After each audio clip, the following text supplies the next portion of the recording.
Assalamu alaikum, my dear students. Hope you all are fine. Dear students, today we are going to study a topic from class 7 science book, and the topic is taken from the chapter number 9 soil. And today's subtopic is properties of soil.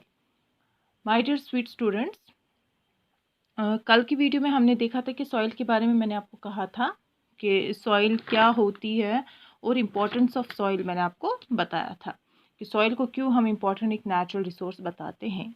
तो उसमें मैंने आपको 2-3 points बोले थे। So dear students, आज का जो हमारा टॉपिक है हम पढ़ेंगे कि प्रॉपर्टीज़ ऑफ सॉइल क्या क्या हैं। So let's start. My dear student, पहली जो प्रॉपर्टी है सॉइल की वो है percolation rate of water in soil.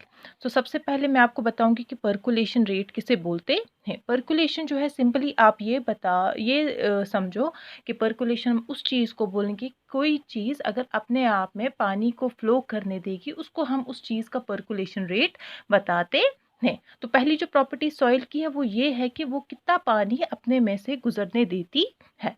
So percolation rate हम कैसे डिफाइन करेंगे?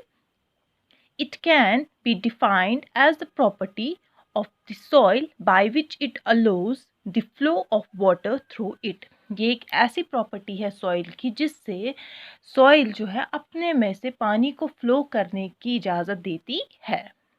The rate at which water percolates varies in different kinds of soil. जैसे कि मैंने आपको कल भी कहा था कि सॉइल जो होती है बहुत किस्मों की होती है, तो इसी तरह हर किसी सॉइल का परकुलेशन रेट डिफरेंट होता है। कोई सॉइल आराम से फ्लो करने देती है, कोई सॉइल बहुत तेज़ी से फ्लो करवाती है पानी को, कोई सॉइल बिल्कुल भी नहीं करती है। सो हर सॉइल का जो परकुलेशन रेट है वो डिफरेंट होता है। Some soil absorbs the water while other allows it to flow through them. कुछ जो सॉइल होती हैं जब हम उसे पानी डालते हैं कुछ मिट्टी पे, आधी किस्म की मिट्टी पे, तो वो क्या करती है उस पानी को एब्जॉर्ब कर लेती हैं। लेकिन कुछ जो सॉइल्स होती हैं वो ऐसी होती हैं कि वो पानी को अपने में से बहने देती हैं। The rate of percolation can be calculated as, अब जो अगर हमें किसी सॉइल की परकुलेशन रेट कैलकुलेट करनी हो तो उसके लिए एक फॉर्मूला है। वो क्या है? Percolation rate is equal to amount of water upon percolation time, कि कितना पानी है और कितना टाइम लगा। तो पानी का जो पानी हम किस में लेंगे? मिली लीटर्स में, और टाइम मिनट्स में। ठीक है, तो इस फॉर्मूला से हम किसी भी सॉइल का परकुलेशन रेट निकाल सकते हैं।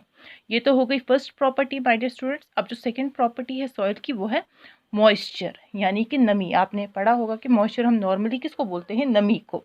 तो सॉइल में क्या होता है? Amount of water present in the soil is called moisture.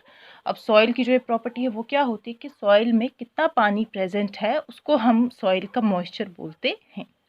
Even a dry soil have some amount of water in it. अगर हम हाथ में कोई ड्राई सॉइल उठाएंगे जो सूखी होती है, हमें लगेगा ये बिल्कुल ड्राई है, लेकिन फिर भी उसमें कुछ ना कुछ अमाउंट ऑफ वाटर, चाहे कम ही 0.1% ही, लेकिन प्रेजेंट होता है। However, the clay soil has the highest content of moisture. अब जितनी भी किस्मों की सॉइल हैं उनमें से एक किस्म की है जिसका नाम है क्ले सॉइल। तो इस सॉइल में जो होता है सबसे ज़्यादा मॉइस्चर पाया जाता है। सो माय डियर स्टूडेंट, ये थी सॉइल की दूसरी प्रॉपर्टी। अब let's move to the third property of the soil and that is texture. Texture अब किसे बोलते हैं पहले मैं आपको ये बता देती हूँ। टेक्सचर हो गया कि सॉइल के जो पार्टिकल्स होते हैं उनका साइज़ क्या है, कोई छोटा होता है कोई बड़ा होता है, उसको हम उसका टेक्सचर बताते हैं। So how can we define the texture of the soil? It can be defined as the size of particles of the soil is called its texture. तो पार्टिकल्स के साइज क्या है, सॉइल के पार्टिकल्स का size कैसा है, उसी को हम उस सॉइल का टेक्सचर बताते हैं। Different kind of soils have different textures. जैसे कि मैंने कहा आपको पहले भी कि सॉइल जो होती है डिफरेंट काइंड्स की होती है, तो हर किसी सॉइल का अलग अलग टेक्सचर होता है। सो डियर स्टूडेंट्स, ये थी इसकी third property. Let's move to the fourth property of this soil and that is absorption. Absorption आपको पता होगा कि एब्जॉर्प्शन का मतलब होता है कि कितना ये अपने आप में क्या करती है? एब्जॉर्ब करती है। Every soil has a water absorption capacity which depends upon how porous the soil is. Her soil, कितनी भी किस्म की सॉइल है, उन सब सॉइल्स में क्या होती है? कौन सी प्रॉपर्टी होती है, एब्जॉर्प्शन की प्रॉपर्टी होती है, और वो किस पे डिपेंड करती है कि कोई सॉइल कितनी पोरस है।